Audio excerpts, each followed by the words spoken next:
first flight out. Ahead tonight, the new domestic terminal hosts its first passengers.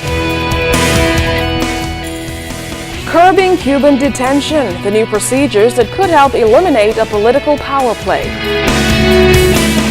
And sentencing standoff. The defense lays out its case against the death penalty for Stephen Dye Stubbs. The National Report starts now. Now in HD.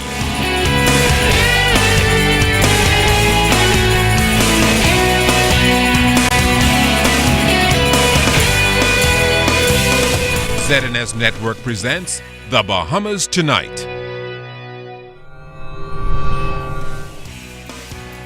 This segment of the news is brought to you by BTC, powered by Lime.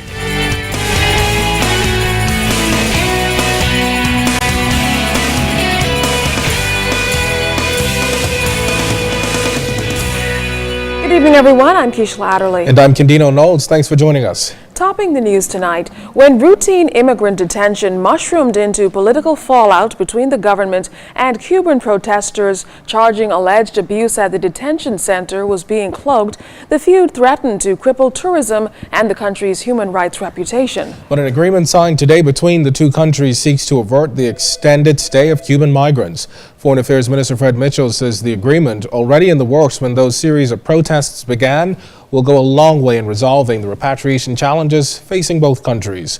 Charisma Robinson has more. For years, Cuban nationals illegally entering the country would have been housed at the Carmichael Road Detention Center for months prior to repatriation. Now that this new agreement is in effect, Foreign Affairs Minister Fred Mitchell announced Wednesday the repatriation time for Cuban detainees will be reduced to a number of weeks. What we're trying to do is to be sure that as soon as the interdiction takes place at sea, the Cuban government is properly notified that their citizens are in the custody of the Bahamas government. And then there's a certain measures which follow from that, which says that they respond within a specific time once the proper information is imparted. And then we respond because they have to identify their citizens, that it's their citizens. And once that's done, then they get back to us. And then we are to indicate to them or to seek the repatriation flight.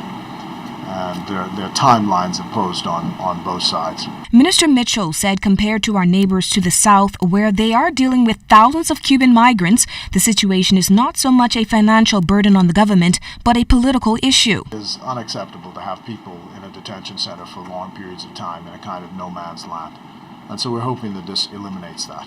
Right now, there are a total of 19 Cuban nationals at the detention center. Officials say 13 of them will be repatriated on Wednesday.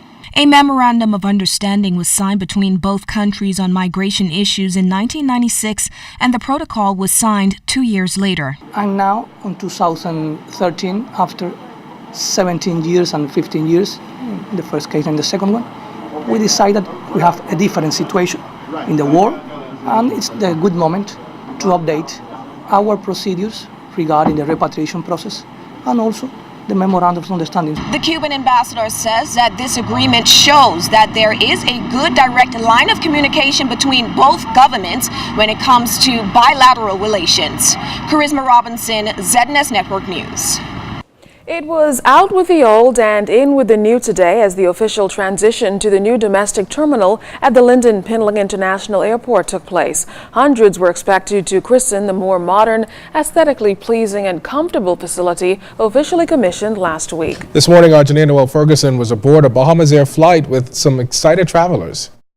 Good morning and welcome to your new airport. I do hope you enjoy our facilities. It's the first flight out of the new domestic terminal at the Lynden Pinling International Airport, and from all indications, passengers say they're impressed with the upgrade. It's a beautiful new facility.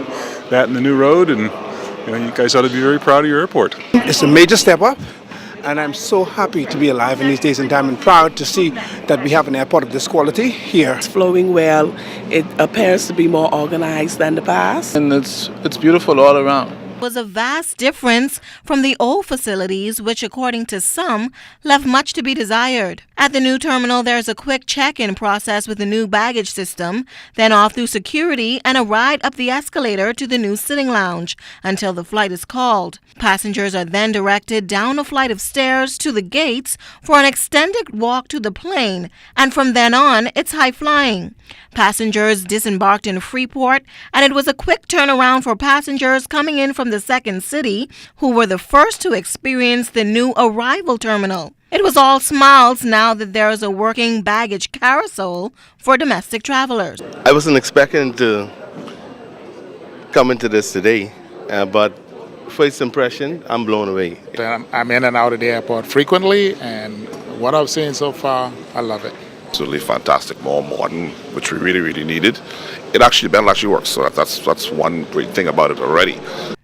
NAD CEO Vernice Watkins says despite some minor challenges, she's pleased with the overall operations. Everybody's adjusting to the new baggage system and the whole check-in system. It's a whole new system than has been used before. So the NAD team members are here in full force to provide any assistance that we can.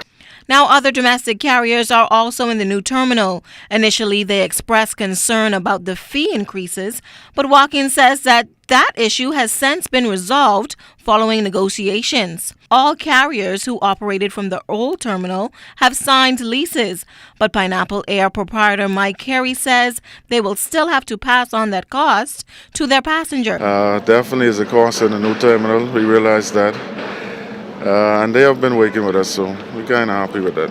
With rave reviews for the new terminal, passengers say they hope that this can be maintained. But there's one thing that they say would make the experience complete. I hope the flight is on time. Janae Noel Ferguson, ZNS Network News.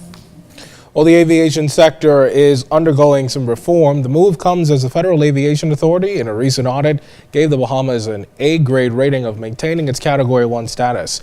Carla Palmer was in the House of Assembly today as debate began on the Airport Authority bill.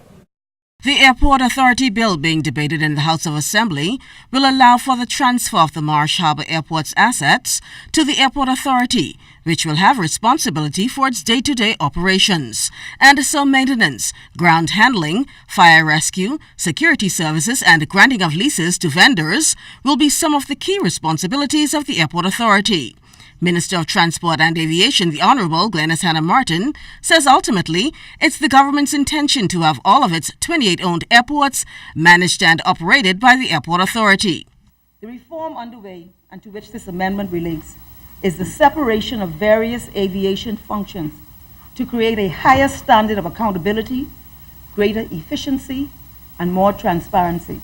Under this bill, the Marsh Harbor Airport will be the second airport after the Linden Pinling International Airport, of which the Airport Authority will have oversight.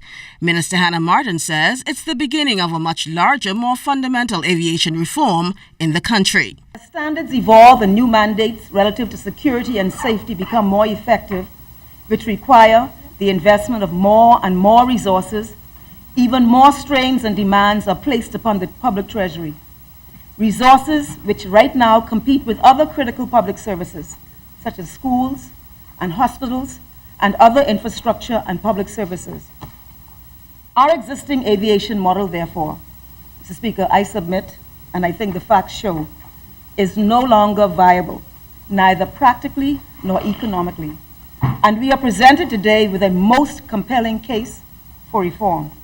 According to Minister Hannah Martin, as part of the aviation reform, the government is also finalizing consultancies for the legal and organizational structure for the creation of the new Civil Aviation Authority, which will be solely responsible for safety and security standards and the certification of aerodromes nationwide.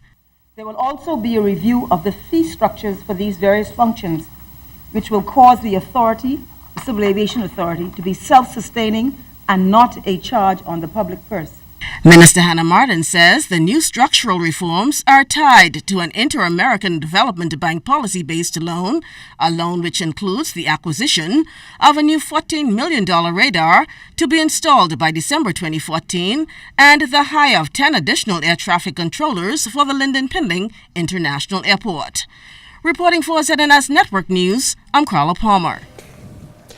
Well, Minister of State for Finance, the Honorable Michael Alcides, is calling accusations by the opposition spokesman for East Grand Bahama, Mr. Pt.1, false, malicious, and untrue.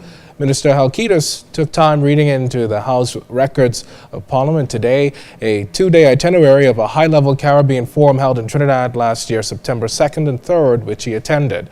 That's the time he is alleged to have made the statements. As clearly indicated, and I went through the agenda painstakingly, Mr. Speaker, there is no speech by Michael Alcides. That patently false claim by the representative opposite, member for East Grand Bahama and spokesman on finance, that I gave a speech at the conference was then built upon to impute to this government some sinister motive of harboring some secret plan to fire public servants. I have clearly indicated, Mr. Speaker, that that assertion by the member is false, and therefore any other claim based on that false assertion is equally malicious and untrue. Prime Minister Perry Christie has responded to concerns that certain elements of the new gaming bill discriminate against Bahamians. The bill, which parliamentarians will debate next week, will allow foreign-owned casino operators opportunities that Bahamians can't enjoy. I heard there was a reference by Mr. Miller, my member, that he's concerned about that. I know even the chairman of the gaming board has philosophically been concerned about it. I'm saying members will have an opportunity to speak. We do know that the legislation is intended to modernize gaming primarily for people outside of the country in the Bahamas, and to cause there to be a better regulated environment for gaming, more money to be made as a result of it.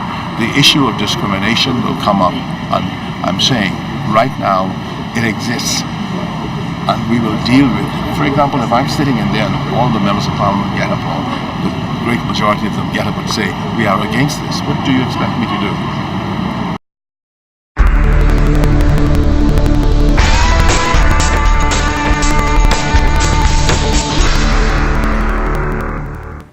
In our first look at weather, front boundaries in the vicinity of the northwest Bahamas, but outside of our studios, we have partly cloudy skies, temperature 84 degrees, your relative humidity 71%. Winds are out of the west at 8 knots, your barometric pressure 1,011.3 millibars, it's 29.86 inches, and it is rising. But stay tuned, temperatures around the Farming Islands, travel and boating forecast is still to come. Well, still ahead, another day in court for Stephen Dye Stubbs. We'll tell you how close the court may be to a sentence. And the accused in an inter-island car ring appears in court.